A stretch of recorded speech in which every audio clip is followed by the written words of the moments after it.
2 जून 2026 mean राशि वाले जातकों के लिए ये वो दिवस है जो आपको अनुभूति कराने जा रहा है कि तुम राजा थे और राजा ही रहोगे।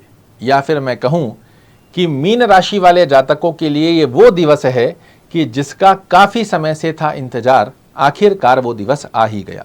ऐसा मैं क्यों कह रहा हूं? क्योंकि मीन राशि वाले जातक आपके लग्न के स्वामी होते हैं देवगुरु बृहस्पति, आपके कर्म भाव के स्वामी होते हैं देवगुरु बृहस्पति, और पूरे 13 साल पश्चात में अपनी उच्चस्थ राशि कर्क राशि में प्रवेश करने जा रहे हैं। अभी मीन राशि वाले जातकों की वैसे ही हालत खराब है कि एक तरफ शनि की 7.5 की स्थिति, तो अन्यत्र अवस्था के अंदर ग्रह इनको सपोर्ट कर ही नहीं पा रहे। किंतु अब आपके भाग्य विधाता देवगुरु बृहस्पति का अपनी उच्चस्थ राशि में जाना 2 जून से लेकर अक्टूबर के तक की अवस्था में आपके लिए किसी वरदान से कम सिद्ध नहीं है। और हारे को तिनके का सहारा बहुत बड़ी बात होती है, और ये तिनका कोई छोटा मोटा तिनका नहीं है, आपको उस स्थिति पर ले जाकर खड़ा कर देगा जहां पीछे समय में जो गड्ढे बने हैं इन सबको भरपूर्ति कर कर एक कदम आप उस गड्ढे से बाहर निकल जाए, जो कि आज तक की स्थिति में आपको समझ नहीं लग पा रहा कि इस समय से हम बाहर आएंगे तो आएंगे कैसे। देवगुरु बृहस्पति जैसे ही 2 जून को अपनी उच्चस्थ अवस्था के अंदर आएंगे तो पहले समझिए ये आ कहां रहे हैं। 2 केंद्र के स्वामी होकर, एक त्रिकोण भाव का स्वामी होकर त्रिकोण भाव में देवगुरु बृहस्पति का आना ये अपने आप में बेहद सुंदर स्वरूप बनाता है। और जैसे ही देवगुरु बृहस्पति आपके पंचम भाव में आएंगे, आपको आकस्मिक लाभ की गतिविधि 2 जून से लेकर अक्टूबर के मध्य में निश्चित रूप से मिलेगी, और एक बार नहीं, हो सकता है कई बार प्राप्त हो। आप अपनी बुद्धिमता, चातुर्यमता की दक्षता के दम पर जीवन में श्रेष्ठ मुकाम की तरफ अपनी एक नई चाह और राह को उत्पन्न कर दो, इस प्रकार का बड़ा सुंदर योग बनाकर देने वाले हैं। विद्यार्थियों को कंपटीशन में सफलता की स्थिति का योग बनाकर देंगे। माता पिता को संतान से संबंधित चल रही तनावग्रस्त अवस्थाओं से बाहर करेंगे। जिन हस्बैंड वाइफ के पास में संतति का योग नहीं है, संतान चाह रहे हैं किंतु किसी ना किसी कारणवश से विलंब देखने को मिल रहा है, संतान प्राप्ति का बड़ा सुंदर योग यहां से बनाकर दे रहे हैं। पेट से संबंधित समस्या की स्थिति का योग यदि आपको देखने को मिल रहा है, इसे समाप्त करेंगे। रिलेशनशिप में यदि आप बने हुए हैं, इसका भी बड़ा अच्छा योग आपके लिए निर्मित होकर आता है। देवगुरु बृहस्पति के पास में 3 दृष्टियां होती है, जहां ये बैठते हैं वहां से 5वें घर को, 7वें घर को और 9वें घर को देखते हैं। आइए जानते हैं मीन राशि अर्थात आपके लिए देवगुरु बृहस्पति की अमृत दृष्टियां आपके जीवन में क्या क्या बड़े परिवर्तन लेकर आ रही है। 1 2 3 4 5 पंचम दृष्टि से ये आपके भाग्य भाव को देख रहे हैं। और फिर से समझिए, त्रिकोण भाव का स्वामी त्रिकोण भाव में बैठा है, त्रिकोण भाव को देख रहा है। बहुत सुंदर ये योग बनाकर दे रहे हैं।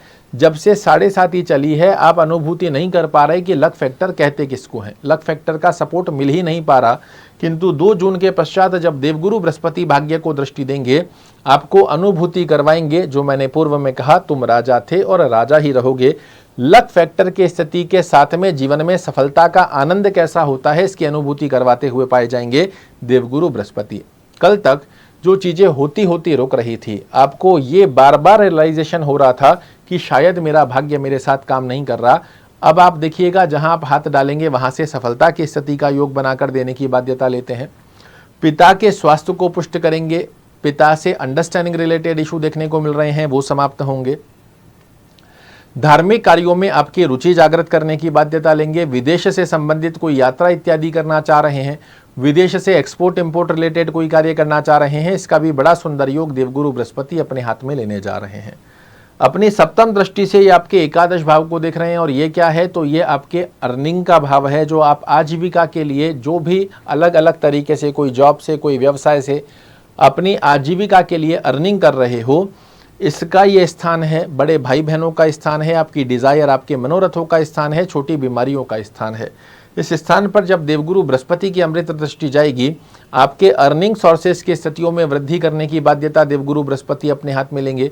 एक से अधिक आय के आयाम आप निर्मित करो कि एक मेरी अर्निंग चल रही है, इसके साथ साथ में सेकंड अर्निंग सोर्सेस कैसे जनरेट कर लूं, इसका ज्ञान और अपॉर्चुनिटीज दोनों देवगुरु बृहस्पति आपके लिए निर्मित करते हैं। इस पर फोकस जरूर से बनाइएगा। 2 जून के पश्चात में आप देखिएगा आपका सेकंड अर्निंग सोर्सेज निश्चित रूप से जनरेट होकर आएगा।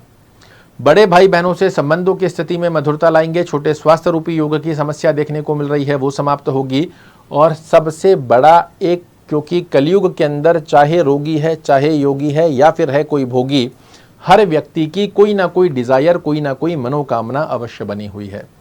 और उसी डिजायर को पूर्ण करने के पश्चात पूरे 13 वर्ष बाद में देवगुरु बृहस्पति अपनी उच्चस्थ राशि के साथ में देख रहे हैं।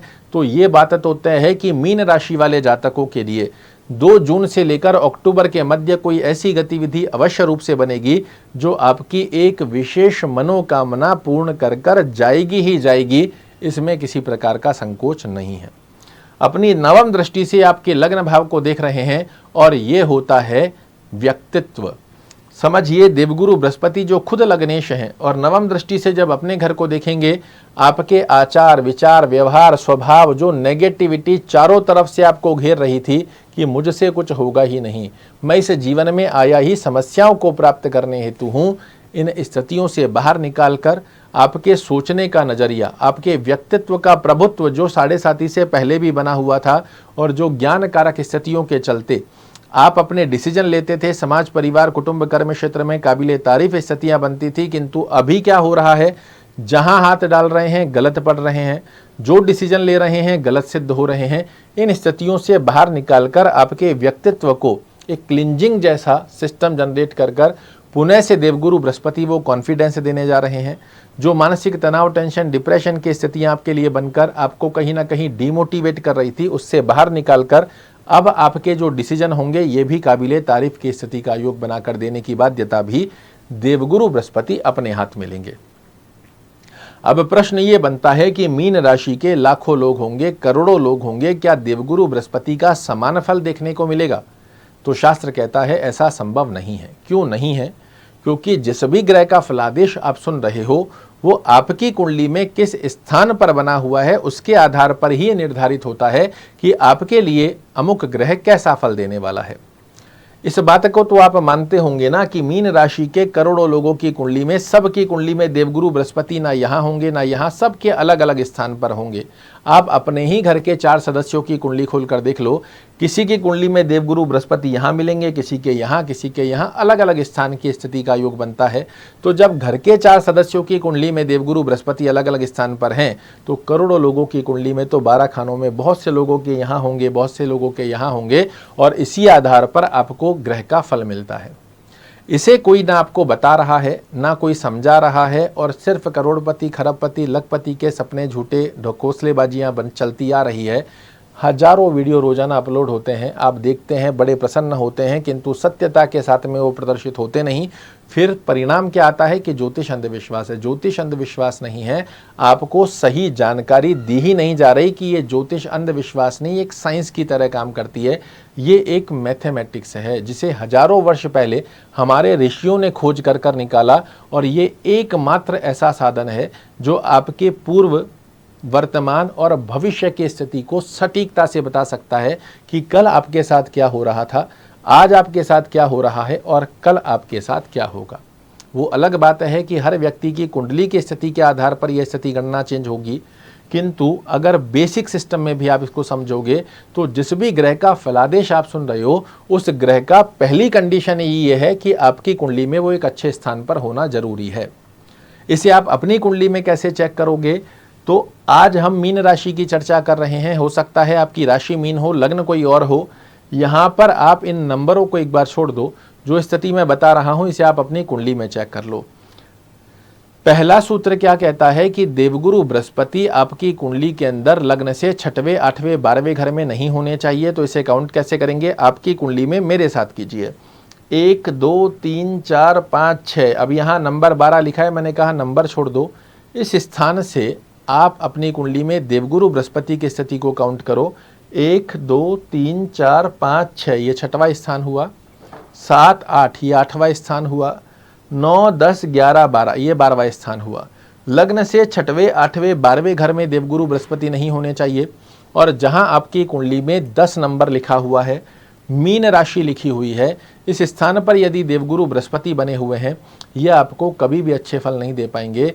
फिर चाहे मन प्रसन्न करने के लिए वो करोड़पति बनाने वाले चाहे जितने वीडियो हम देख लें, ये आपके लिए अच्छे फल नहीं दे पाते हैं। वहीं दूसरी तरफ यदि देवगुरु बृहस्पति 6-8-12 या नीचस्थ अवस्था में नहीं है, डिग्री वाइज बलवान होकर एक अच्छे स्थान के ऊपर बने हुए हैं, फिर से कह रहा हूं, आपको इस ड्यूरेशन में, भले ही ये छोटी ड्यूरेशन है, किंतु आपको अनुभूति करवाएंगे कि तुम राजा थे और राजा ही रहोगे। लक फैक्टर का साथ कहते किसको हैं, इसकी अनुभूति भी आपको कराने वाले हैं। अगर देवगुरु बृहस्पति एक अच्छी स्थिति के अंदर बने हुए हैं, आप एक पुखराज धारण कर सकते हैं। ये सोने पर सुहागा जैसा होगा। फिर भी मैं रिकमेंड करूंगा किसी अच्छे विद्वान को अपनी कुंडली का एनालिसिस करवाने के पश्चात ही स्टोन धारण कीजिए। ऐसे नहीं करना चाहिए। आप स्टोन धारण कर रहे हो या नहीं कर रहे, वो अलग स्थिति है, किंतु यदि आपकी कुंडली में देवगुरु बृहस्पति 6-8-12 या नीचस्थ अवस्था में बने हुए ना, गलती से भी चाहे कोई लाख क्यों ना कह दे, गलती से भी पुखराज मत पहन लीजिएगा, अन्यथा आप अपने पैर पर ही कुल्हाड़ी मार बैठोगे। क्या करना चाहिए, चाहे आपके 6-8-12 में है, चाहे अच्छे स्थान पर देवगुरु बृहस्पति बने हुए हैं, क्या करना चाहिए? तो ओम गुरुवे नमः इस मंत्र का नित्य एक माला जाप करना प्रारंभ कीजिए। विष्णु सहस्त्र नाम का पाठ अगर करना संभव ना रहे, सुनिए जरूर से, सुनने मात्र से बड़े अच्छे लाभ निकल कर आते हैं। मैंने बताया अच्छे भाव में है तो पुखराज पहन सकते हैं, अगर पीड़ित अवस्था में पुखराज मत पहनिए। अच्छे भाव में देवगुरु बृहस्पति बने हुए हैं, गुरुवार के दिन सर्वाधिक मात्रा में पीली वस्तुओं का सेवन खाने में, पहनने में, आसपास के वातावरण में कीजिए, बड़े अच्छे लाभ निकलेंगे। वहीं अगर 6-8-12 में बने हुए हैं, पीली वस्तुओं का सेवन आपको नहीं करना है गुरुवार के दिन। अपने गुरु तुल्य जितने भी लोग आपसे जुड़े हुए हैं, इनका पूर्ण रूप से आदर सत्कार कीजिए। विष्णु लक्ष्मी को प्रणाम कर कर दिन की शुरुआत करना, विष्णु लक्ष्मी को प्रणाम कर कर अपने कर्म को प्रारंभ करने की स्थिति बेहद सुंदर स्वरूप में आपके लिए कार्य कर देगी। 2 जून से पूरे 13 वर्ष पश्चात देवगुरु बृहस्पति का अपनी उच्चस्थ राशि में प्रवेश होना आपके जीवन में सकारात्मक दृष्टिकोण का प्रवेश कराए। इसी कामना के साथ आपसे विदा चाहूँगा। कल फिर से एक नई जानकारी लेकर आपके सामने उपस्थित होऊंगा। तब तक के लिए नमस्कार।